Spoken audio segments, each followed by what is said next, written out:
আমি আপনার কাছে আবার আসবো, তার আগে একটু ডক্টর রওশনার কাছে জানতে চাইবো সময়ের সাথে সাথে সিওপিডি পেশেন্টের সংখ্যা কি বাড়ছে কিনা। রিসেন্ট প্র্যাকটিসে মানে আমার প্র্যাকটিস লাইফের যে এক্সপিরিয়েন্স বলে হ্যাঁ বাড়ছে, একটু বাড়ছে।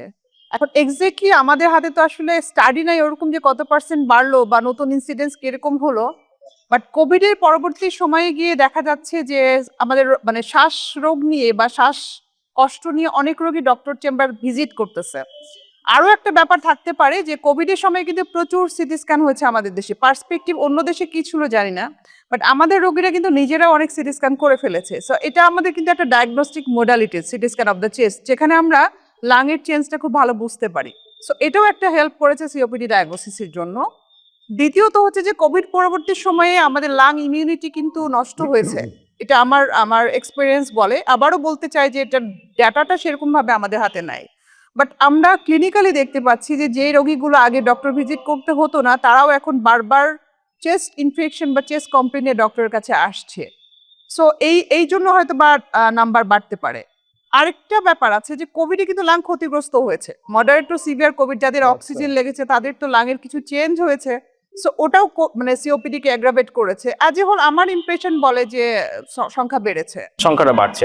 সেক্ষেত্রে কিছু কিছু রোগ আছে যেগুলো আসলে জেনেটিক্যালি হয়ে থাকে, সিওপিডি কি সেরকম একটি রোগ, নাকি এর প্রভাবকগুলো সবগুলোই আসলে এক্সটার্নাল?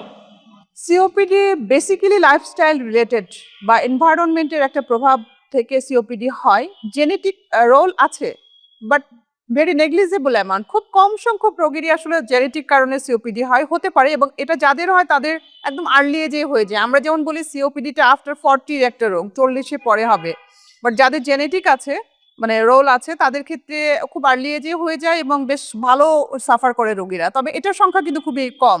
সো জেনেটিক নিয়ে আমাদের এই মুহূর্তে আসলে টেনশন করার কোনো কারণ নাই। আপনি লাইফস্টাইল নিয়ে বলছিলেন, লাইফস্টাইলের কোন কোন দিকগুলোতে আসলে কশাস থাকলে সিওপিডির সম্ভাবনা হয়তো বা কমে আসবে?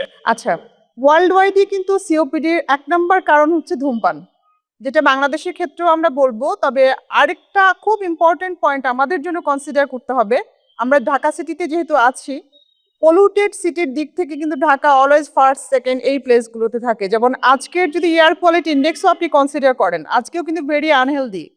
সো এই এয়ার পলিউশন কন্টিনিউয়াস, আমরা এই যে বাজে এয়ারটা ইনহেল করছি, আমাদের লাংসের মধ্যে যাচ্ছে, এটা মানে এটা কন্টিনিউয়াস ভাবে আমাদেরকে কিন্তু লাংটাকে ইরিটেট করে, ওখানে একটা প্রদাহ তৈরি করে। এই প্রদাহের ফলাফল হিসাবে একটা সময় গিয়ে কিছু চেঞ্জ হয়ে যায় যেটা সিওপিডি কে অ্যাগ্রাভেট করে।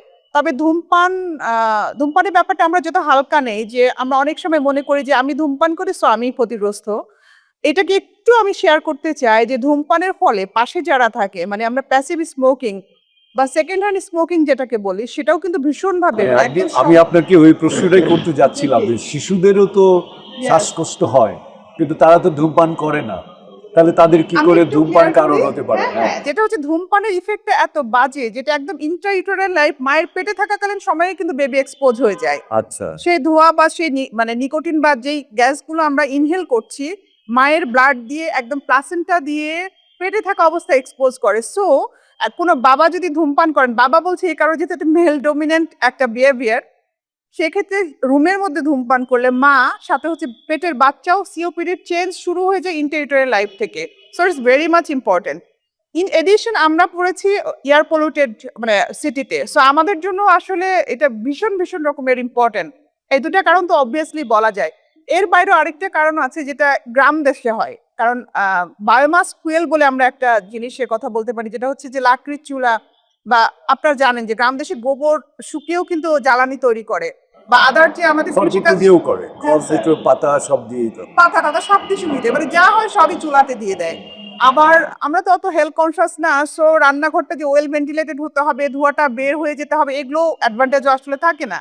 এই ক্ষেত্রে মেয়েদের সিওপিডি হয়, যেটা আগে আমরা অতটা হাইলাইটেড ছিল না ব্যাপারগুলো, কিন্তু আসলে অ্যাডভান্সমেন্টের সাথে সাথে, নলেজের সাথে সাথে বা অ্যাওয়ারনেস প্রোগ্রামগুলো তো এখন হচ্ছে, বা টিভিতে ডিসকাশন বেশি হচ্ছে। সো ডায়াগনোসিস কিন্তু সিওপিডি মেয়েদেরও হচ্ছে, এখন বেশ ভালো পরিমাণে হচ্ছে।